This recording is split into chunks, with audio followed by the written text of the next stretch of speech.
Buwan ng Mayo.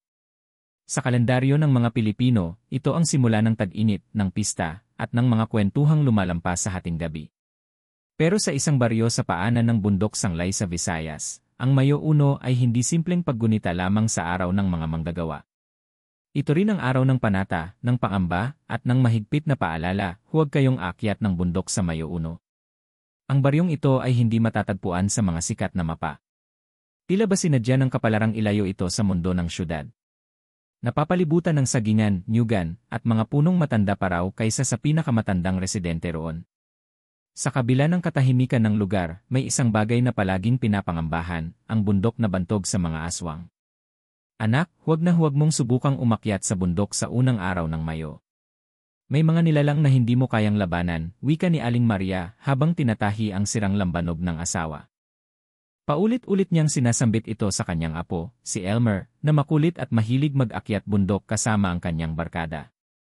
Mayo 1 ay araw ng pahinga para sa lahat ng manggagawa sa baryo, mga manguling, mangingisda, magsasaka, at tagalako ng gulay.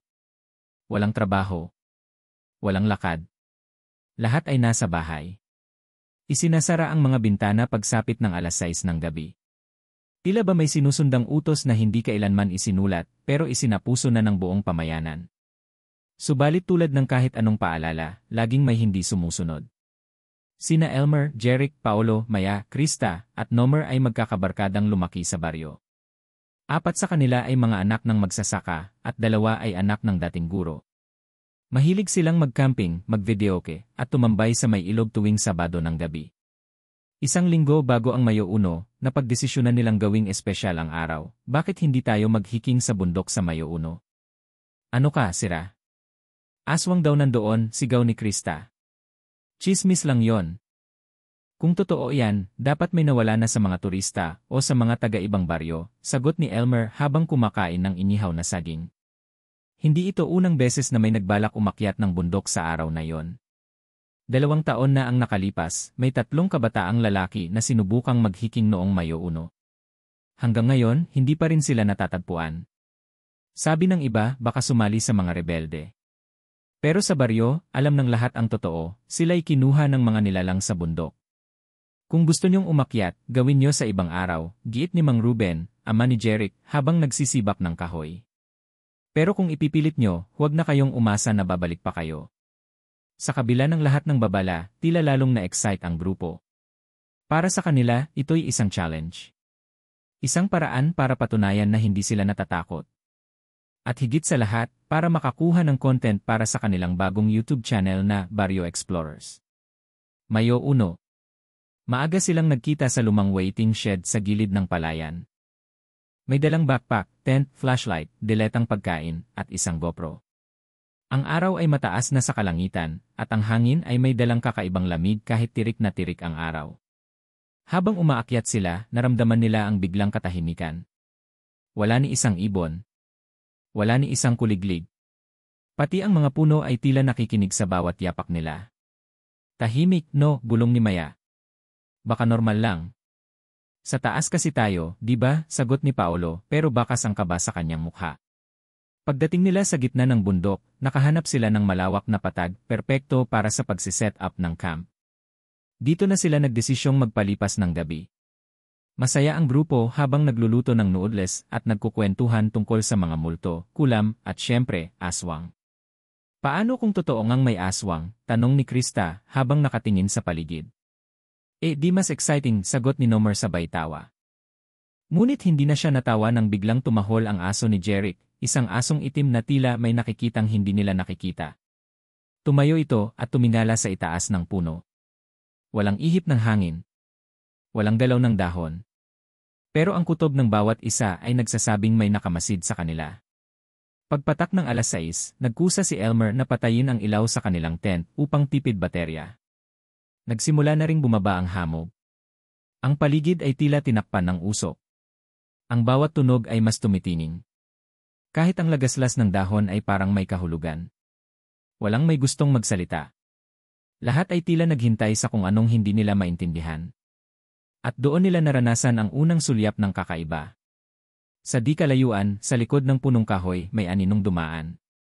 Hindi ito hayop. Hindi rin ito tao. Mahaba ang buhok at ang katawan ay parang lumulutang. Guys, may nakita ako, bulong ni Maya. Hindi alam ng grupo na simula pa lang ito.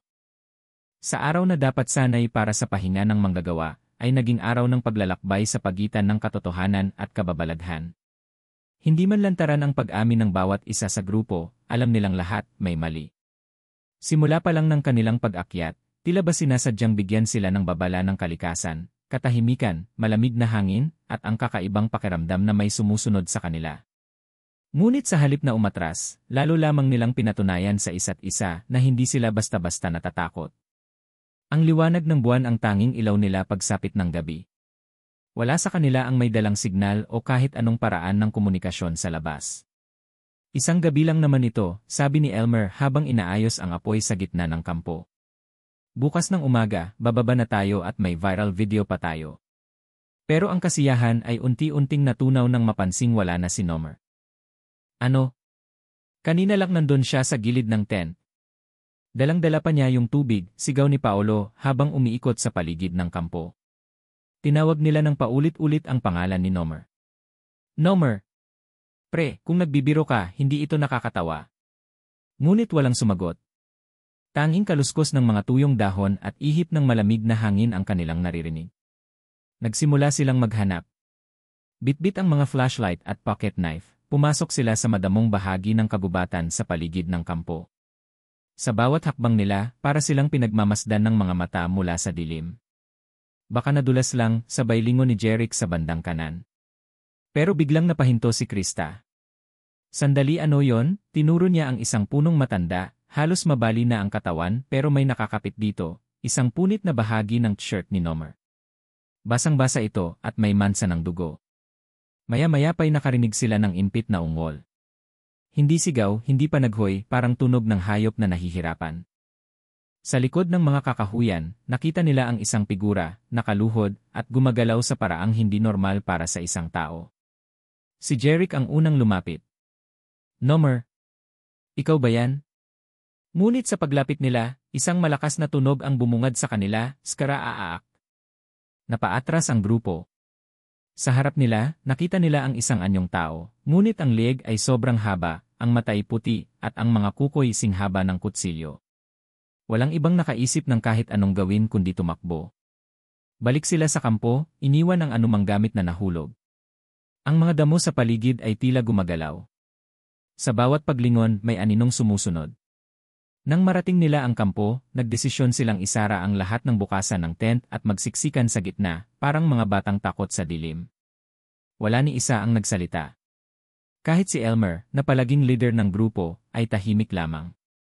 Hanggang sa may marinig silang mga yapak mula sa labas ng tent. Dahan-dahan. Paikot-ikot. Parang may inaamoy. Parang may hinahanap. Hindi yan hayop, bulong ni Krista habang nakatakip ng kumot ang buong katawan. Hindi rin yan tao, sagot ni Maya, halos maiyak na.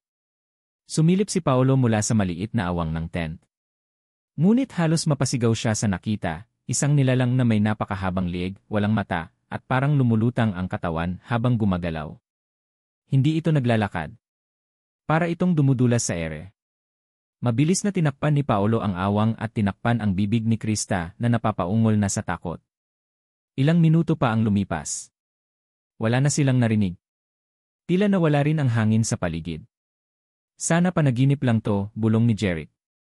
Pero isang matandang kasabihan ng mga taga-baryo ang pumalo sa isipan ni Elmer, kung ang gabi ng Mayo 1 ay tahimik, asahan mong gising ang mga hindi dapat makita. Nakapikit silang lahat, umaasang paggising nila ay liwanag na ng umaga ang sasalubong sa kanila. Ngunit ang kinabukasan ay may bagong lihim na isisiwalat.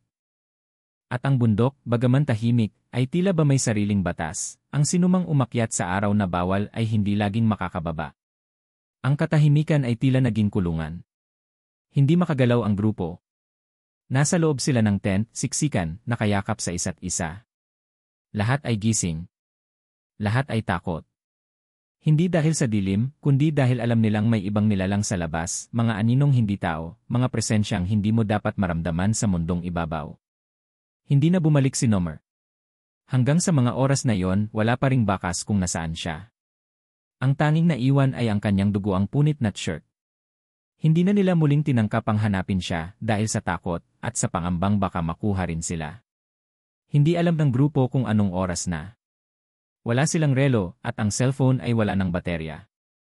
Ang buwan ay natakpan na ng makapal na ulap at ang katahimikan ay tila lumalalim pa habang tumatagal. Biglang bumukas ang zipper ng tent. Sisisisisisisiri. Nagulat ang lahat. Napasigaw si Krista. Sigaw niya, sabay tulak kay Maya palayo sa bukasan ng tent. Ngunit wala roon. Walang anino, walang hayop, walang hangin.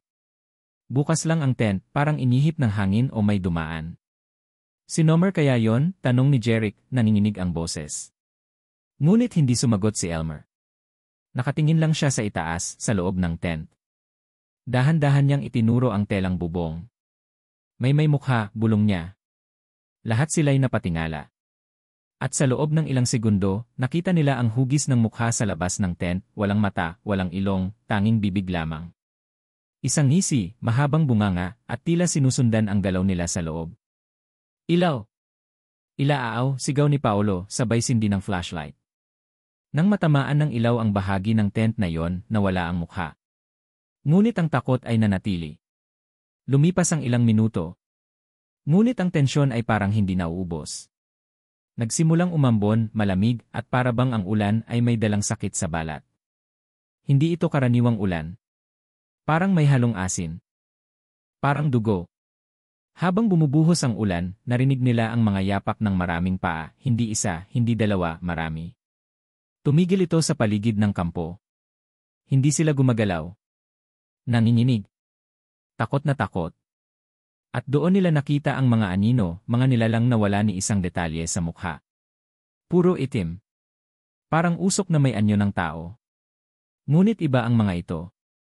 Kumakapit ang presensya nila sa balat. Parang malamig na apoy. May isa sa mga aninong ito ang lumapit sa tent. Tumigil sa harap. At doon, nagsimula itong magsalita, pero hindi sa karaniwang salita. Hindi ito Tagalog, hindi rin English.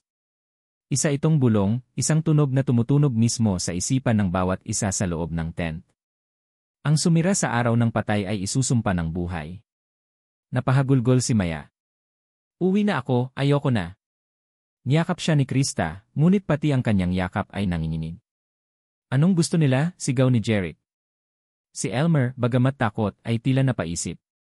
Baka galit sila dahil dumating tayo sa araw na bawal. Baka may ritual silang ginagawa at napasukan natin. Ang isang anino ay biglang lumusot sa harapan ng tent. Sa kabila ng liwanag ng flashlight, tila hindi naapektuhan ang presensya nito.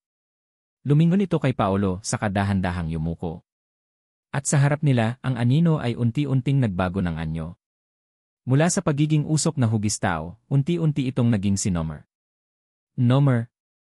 Paolo, tulungan niyo ako, mahina ang boses ng anyo ni Nomer.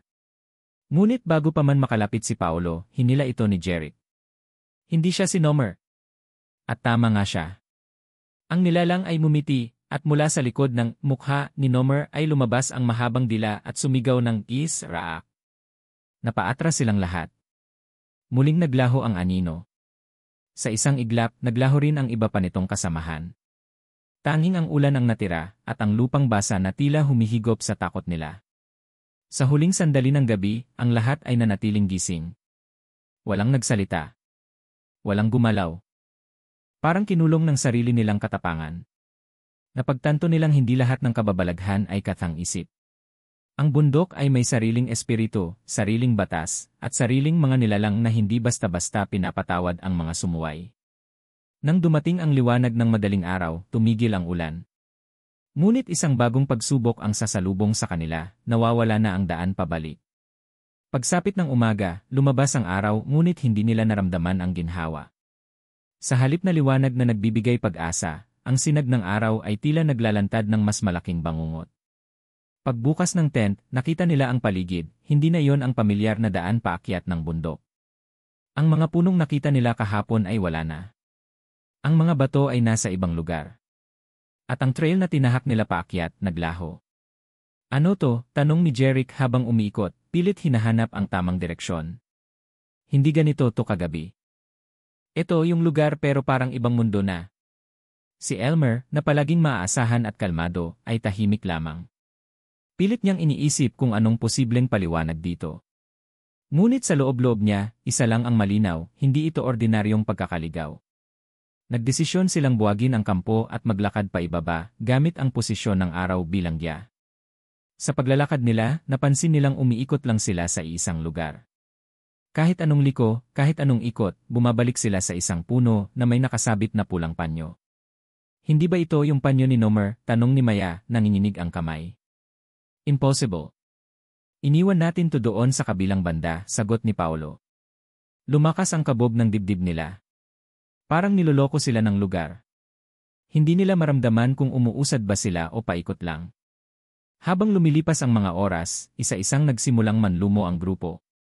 Walang signal. Walang tubig.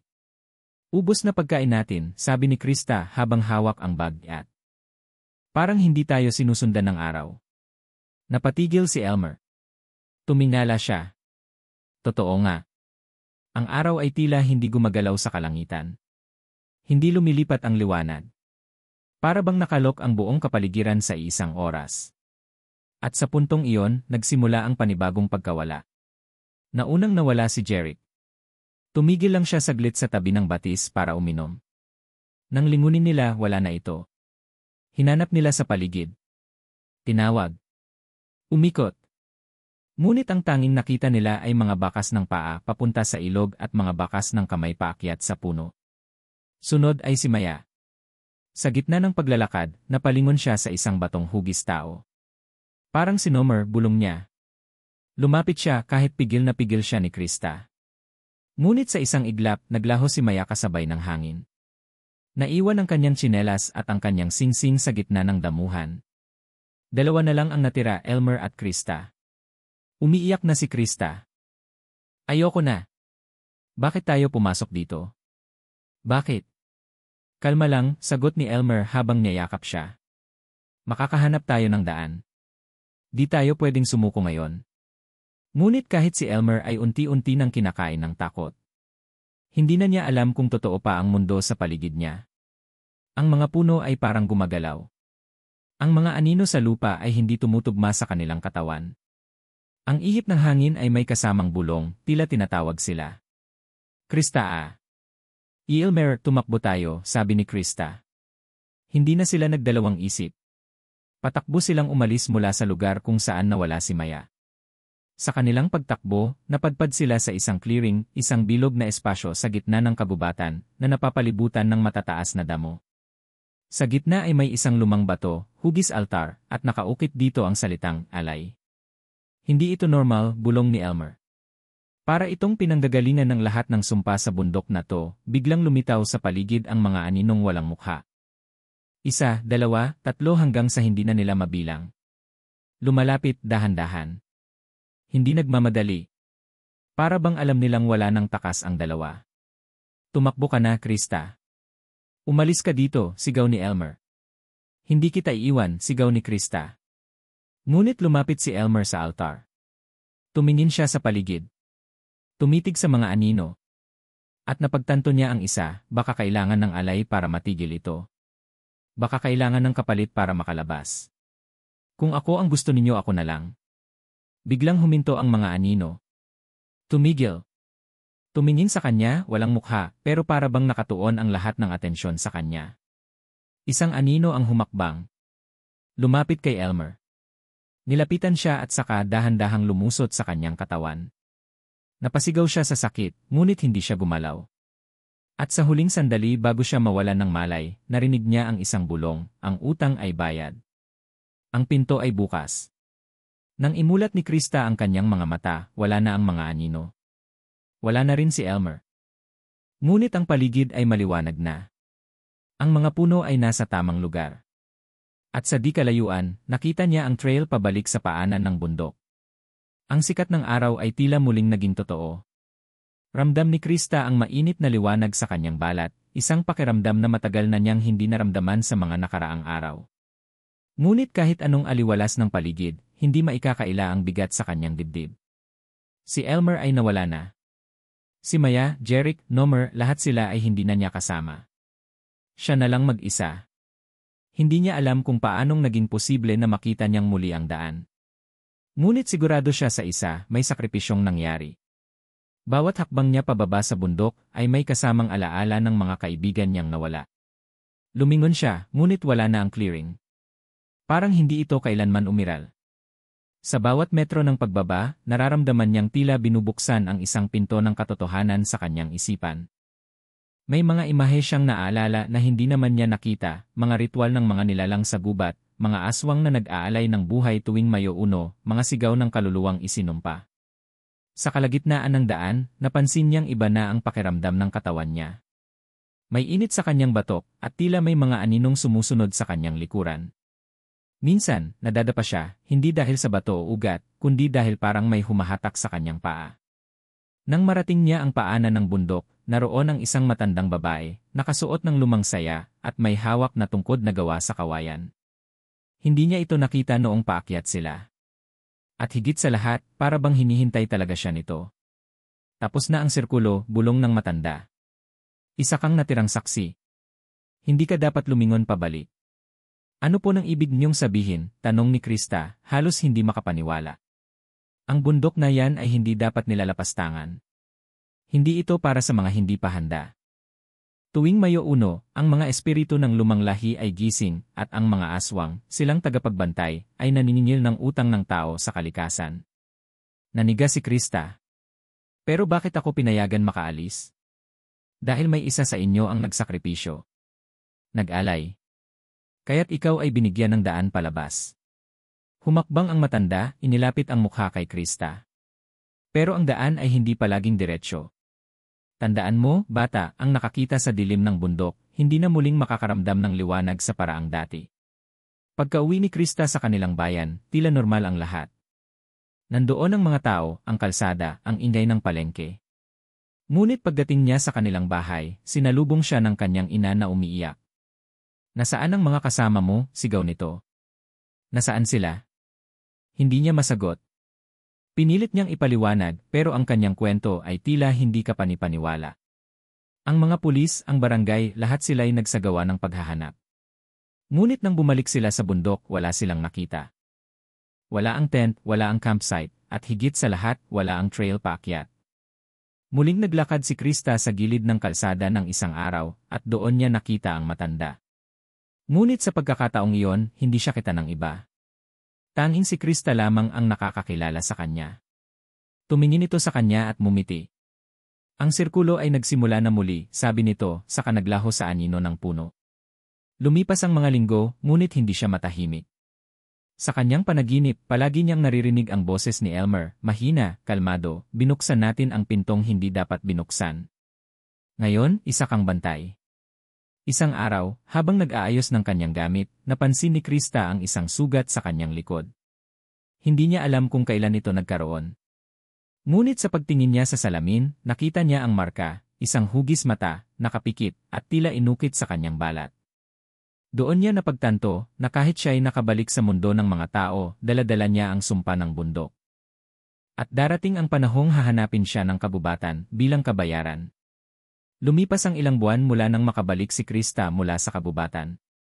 Patuloy siyang nabubuhay sa katahimikan, ngunit sa bawat araw na lumilipas, mas lalo siyang binabagabag ng tanong, ano nga ba talaga ang lihim ng bundok? Ano ang totoo sa mga nangyari? At bakit siya ang nakaligtas? Nagsimula siyang magsaliksik. Tahimik ngunit determinado.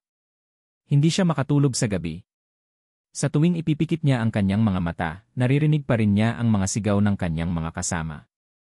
Sa tuwing siya'y nag-iisa, nararamdaman niyang may nakatitig sa kanya mula sa anino ng silid. Isang gabi, habang nakasilip sa lumang bowl ng kanyang lola, nakita niya ang isang luma at marupok na aklat. Hindi ito ordinaryong libro, nakabalot ito sa telang abuhin at may mga simbolong hindi niya mabasa. Ngunit nang buksan niya ito, para bang kusang naintindihan ng kanyang utak ang nilalaman. Ang libro ay tungkol sa mga sinaunang alagad ng kalikasan, mga nilalang na noon pa'y naririto na bago pa dumating ang mga Kastila, bago pa itayo ang mga simbahan, bago pa tawaging aswang ang mga nilalang ng gabi. Isinulat ito ng mga albularyo at mga babaylan na pinatay noong panahon ng kolonisasyon upang mapanatili ang lihim ng bundok ng kalagim-lagim. Ayon sa aklat, may 4 na bundok sa buong bansa na pinaniniwala ang sentro ng enerhiyang espiritual at isa na rito ang bundok na kanilang inakyat, ang bundok masungit. Sa panahon ng Mayo 1, kapag ang buwan ay malapit sa kabilugan at ang araw ay pantay sa kalangitan, nagbubukas ang daan sa gitna ng dalawang mundo. Ito ang lugar kung saan namumuhay ang mga nilalang na hindi nakikita ng karaniwang tao. Ang mga aswang ayon sa aklat ay hindi simpleng halimaw. Sila ay mga tagapagbantay. Sila ang nagbabalik ng balance kapag may mga taong sumisira sa kalikasan, sa batas ng espiritu, at sa likas na daloy ng buhay. Sa bawat pagsuway ng tao, may kapalit. At ang sakripisyo ay kailangang ibigay o kunin. Nagimbal si Krista. Napagtanto niyang ang kanilang pag-akyat ay hindi inosente. Isa yung pagsuway sa batas ng bundok. Tumuntong sila sa lupain hindi sa kanila. Naglatag sila ng apoy, tumapak ng walang paalam, at humakbang sa gitna ng sagradong lugar, ang altar na nakita nila. Muli niyang naalala si Elmer. Ang sakripisyo nito. Ang mga salitang ni ang utang ay bayad. Napagtanto niya na hindi lang basta siya iniligtas, pinasa sa kanya ang susunod na tungkulin. Mula noon, nagsimula siyang makakita ng mga kakaibang pangyayari sa kanilang bayan. Mga hayop na biglang nauubos. Mga batang biglang nagkakasakit. At sa tuwing sasapit ang Mayo, naririnig niya mula sa kabubatan ang sigaw ng mga espiritu na parang may hinahanap o tinatawag. Isang gabi, dumalaw muli ang matandang babae sa panaginip ni Krista.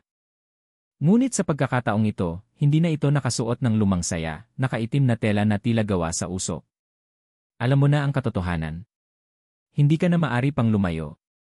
Ano ang gusto niyo sa akin, sigaw ni Krista. Hindi mo pinili. Pero ikaw ang napili. Simula ngayon, tagapangalaga ka na rin. Nagising si Krista na pawis na pawis. Ngunit sa kanyang palad, may naiwan isang piraso ng dahon na hindi karaniwan, kulay itim at malamig sa balat. Tumayo siya.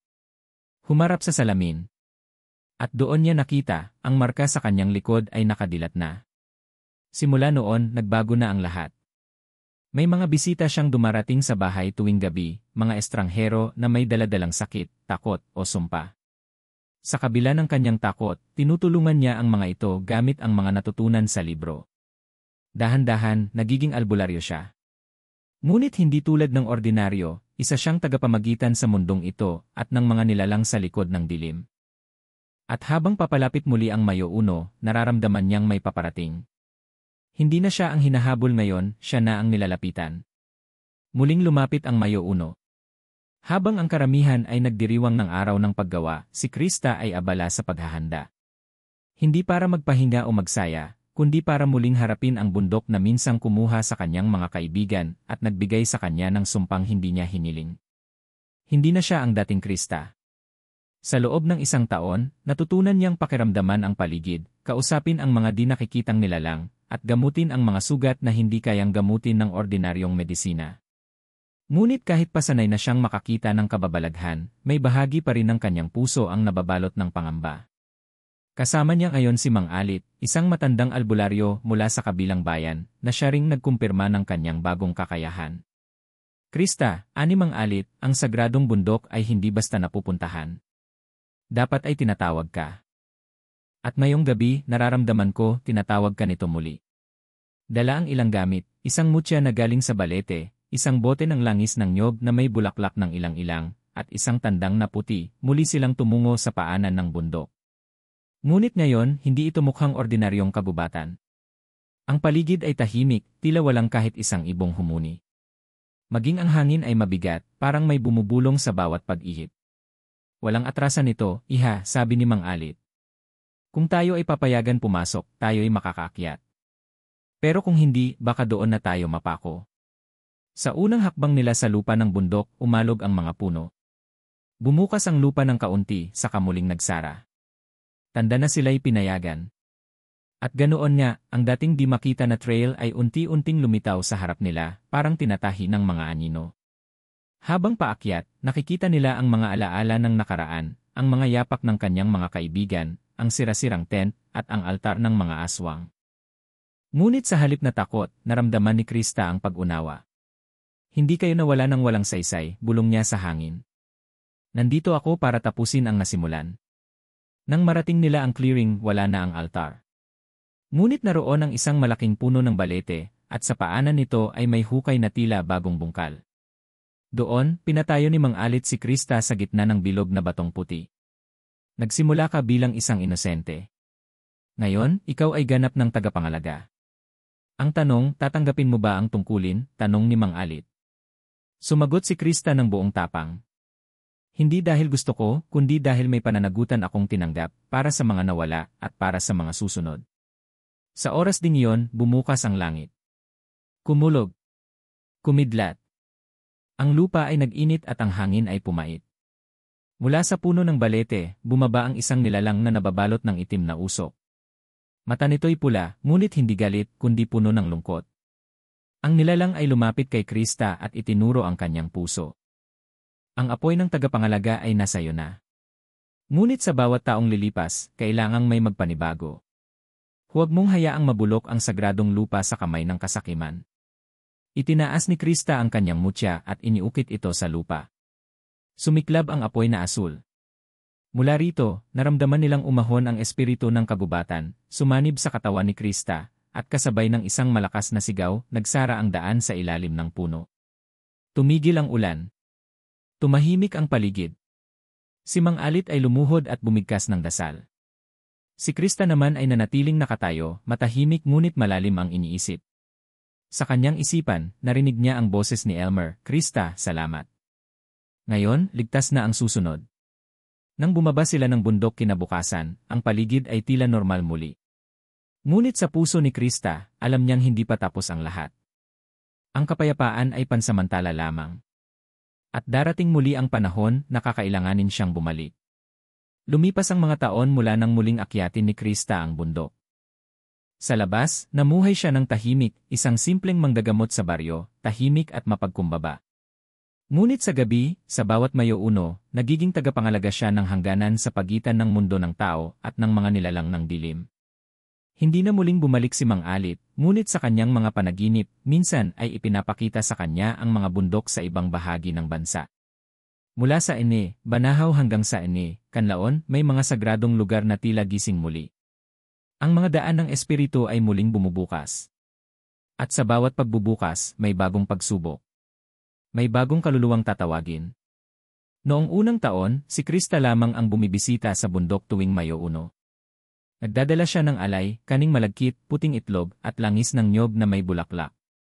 Nagbabasa siya ng mga dasal na ibinulong ni Mang Alit noon. Tahimik siyang nauupo sa paanan ng puno ng balete at hinihintay ang pahiwatig.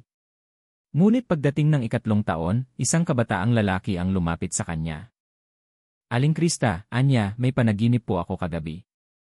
May babaeng nakaitim na nagsabi sa akin na hanapin ko raw kayo.